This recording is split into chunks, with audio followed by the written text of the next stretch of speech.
Hi, everybody, and welcome to episode number 7 of Life Lean In, where here's the deal. Nobody's perfect.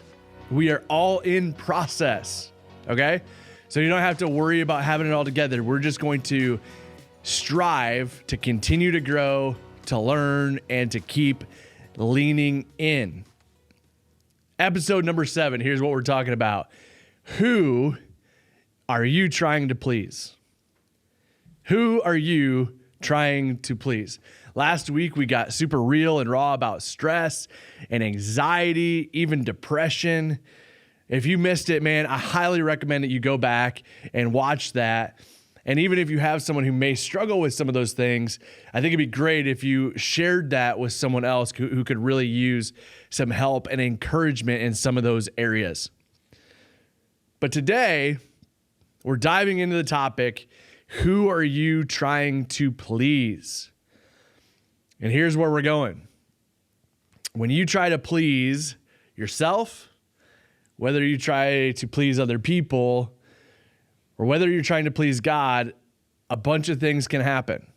So today we're going to talk about how when you're trying to pursue a dream, pursue a vision, when you're trying to carry something out, when you're trying to be productive, whatever it is that you're doing, whether you're trying to be a great mom, a great business leader, whatever it is, who are you trying to please? Are you trying to please yourself? Are you trying to please God, or are you trying to please everybody else? And here's what happens. When you have a dream, when you have a vision that's placed in your heart, something that you want to chase down, something that you want to do, here is what inevitably happens every single time for every single person. You'll deal with insecurity. Man, moms, come on. I know it. You think, man, I'm not as good of a mom as she is. Man, I see her Instagram posts. I see the activities they do. Man, I see them doing all these activities during the stay at homes. Man, I'm just not as good of a mom. I have insecurity. I want to be a great mom, but I have insecurity. Or maybe I get embarrassed, right? I'm embarrassed. Dads, moms, I know this is true of anybody. I get so embarrassed when I'm checking out at the grocery store, right? And your kid just is screaming their brains out. We've all been there. We've all either been the parent or we've been the person in line next to that screaming kid. Why? Because you said no. You said the magic word N-O. You don't have to say yes every time, parents. You don't have to say no, yes every time. You can say no, but when you say no, what happens? Sometimes the kids go ballistic. They didn't get the gum, or they didn't get that toy, or they didn't get that candy bar, and they're standing in line and they're pitching a fit. And in that moment, you're insecure. You're like, oh my gosh, I have no idea what to do. I have no idea how to please them.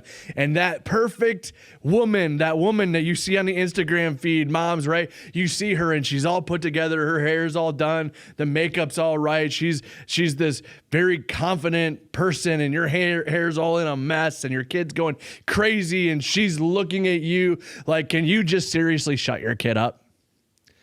And you just want to climb over your cart and just whop. You've been there. You face insecurity. You want to be a great mom. You want to be a great dad. And you're thinking about, are you a good enough dad? Are you insecure? Do you have some issues? We deal with insecurity. Maybe you're called to do this thing. Maybe you're called to try something new, and you feel like, man, I don't have what it takes.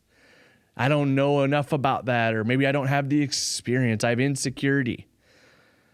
The second thing we face are lies. We face insecurity, then we face lies. So insecurity is really stuff that we're insecure inside ourselves. We don't think we have enough. We don't think we have what it takes. And then there are lies. I don't know where you are on your spiritual background, but I believe that we have a spiritual enemy whose name is Satan, or the devil. And the Bible says, and again, I don't know what your spiritual background is, but the Bible says that he is the father of lies. In other words, he wants to tell you that you are something that you are not. Man, he might just whisper little things in your ears and get you to believe something that you're not. Or maybe he wants to use something in the past to hold you in hostage or hold you in bondage. He's whispering lies to you. And I'm going to explain a little bit more. I'm going to give you an example about that. That's the second one. But lies, maybe we go back to the parenting issue. Man, you think, man, I got to get my kids in the right school, or I got to get them the right curriculum, or they got to have the right teachers. Man, they got to get that coach. They got to have that position. Man, they're never going to get that job one day, or they're never going to get that scholarship if they don't have this experience. Lies. Man, my kids, man, how about this one? My kids won't like me if I actually follow through with the discipline that I said that I would give them. They're not going to like me.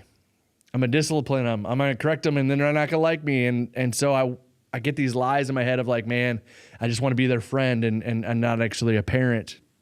You think, man, I can't do this. You think I'm a failure. You got lies poured onto you. Here's the third one. The opinions of others. Whoa. The opinions of others can straight mess us up, can't they? So the question is, are you controlled by insecurity? Are you controlled by lies that you're hearing, that you're something that you probably aren't? Or are you controlled by the opinions of others? And here's the thing. I'm a spiritual guy. I'm a spiritual leader. And I want to tell you this. You cannot please God and please everyone else. Did you hear that? You can't please God and please everyone else. God will initiate a dream in your life. He will put something inside of you to chase down. We call it a calling. It's a vision. It's a dream, something that he's placed inside of you. And I believe that your design determines your destiny. In other words, he's put something inside of you that's uniquely you, something that you're meant to do with and through your life. But oftentimes, we get derailed by our own insecurity. We get derailed by lies, and we get derailed by the opinions of others. How many times did you hear stuff when you were growing up of like, man, you only get C's, and man, I thought that was great. C's get degrees, right? Where are my C people? But maybe they were telling you, man, you're never going to measure up. You'll never get that job. You won't make it. Well, I know there's a guy in the Bible named Big Mo. I like to call him Big Mo. His name is Moses. Moses was called by God, told by God himself to lead the Israelite people out of Egyptian slavery. Moses was called by God to deliver the Israelite people out of Egyptian slavery. Sounds like a cool gig, right? It sounds like a great responsibility. Many of us would love to say, man, I've freed millions of people from slavery. It'd be a great deal, right? Moses' first reaction was insecurity. Who am I that they're going to listen to me to let these people go? Moses even said, I've got a speech impairment. I have a speech impediment. He was a stutterer. He had insecurity. He's like, who's going to listen to me? What power do I have to free people? Insecurity. Lies whispered to him. Man, I was once in bondage myself. I even killed a guy. He killed people and was on the run and thought that disqualified him from the call of God on his life. Even though God changed him and worked a miracle in his life, he had insecurity. He had doubts. He felt lies. Man, I can't get past my past in order to step into the calling of God for my future. Big Mo. Man, the opinions of others.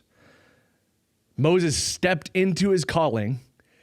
He stepped past his insecurities to lead the Israelite people out of slavery. He overcame obstacles. He overcame the lies of the enemy, of Satan himself. And here's what happened. Are you ready for this? The people who he freed from slavery began to complain against him. They said, why can't we just go back to the Egyptians? Man, we had food and we had houses and now we're in the desert. Wah, wah, wah. You're not in slavery anymore, y'all. I mean, seriously. Are you controlled by insecurity? Are you controlled by lies of the enemy keeping you back from stepping into the destiny and the calling that God has in your life? Are you letting the opinions of others derail you from stepping into a new power and a new difference-making calling? I know I have been. And I'm about to share you some real and raw of what it's been like as a leader who stepped into some callings of God, some dreams that I've had that God has placed in me, and some of these things that I faced, insecurity, lies of the enemy. I've faced, opinions of others, and I've had to crash through quitting points at times. You talk about vision or having a dream in your heart to do something. We planted New Life Church from scratch. And oftentimes it's my job, I don't even say often, it is my job to lead our church, our people to go places that they haven't gone before, to do things that we haven't done before. And I have to do all of this leading through my own insecurity. I have to overcome my own insecurity. I have to overcome the lies of the enemy. I have to overcome people's opinions. 2 years into leading New Life Church, we're a little over 4 years old now, and 2 years into it, I had the vision to get video equipment to broadcast our messages online. You know what happened? When I had that vision, when I heard God tell me, you need to do this, insecurity stepped up immediately. I thought, I'm going to look dumb on camera. I'm too fat. I'm out of shape. That's going to be too expensive. I bet people won't support that. They won't watch it. They won't listen. Insecurity. I'm not going to be any good at, I can kind of talk to people when they're in the room, but how am I going to look at a camera and what does that look like? And over and over and over again. Matter of fact, insecurity. Today, our camera person, not throwing her under the bus, but this is hilarious. This is just how funny this is of overcoming insecurity. She took a picture, and her exact word out of her mouth after she took the picture was, ugh. And I thought that was hilarious because little do we all know the insecurity that I actually have to do these types of things. But I'm overcoming it. And I don't blame anyone for saying things like that or whatever. I don't do it. But I have my own insecurities that I have to break through and crash through to do what God has called me to do. The second one is lies. Lies. I thought nobody's going to listen to this. The lies of the enemy. Nobody even listens to our audio podcast. What makes you think, Dan, that they're going to watch this, that you're going to do this? Lies of the enemy. Your team isn't good enough to pull this off. You don't have enough people. You don't have enough resources. You don't have enough volunteers. They don't have the training or the expertise.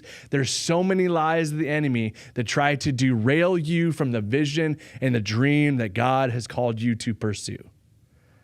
Here's the third one, opinions. It costs too much.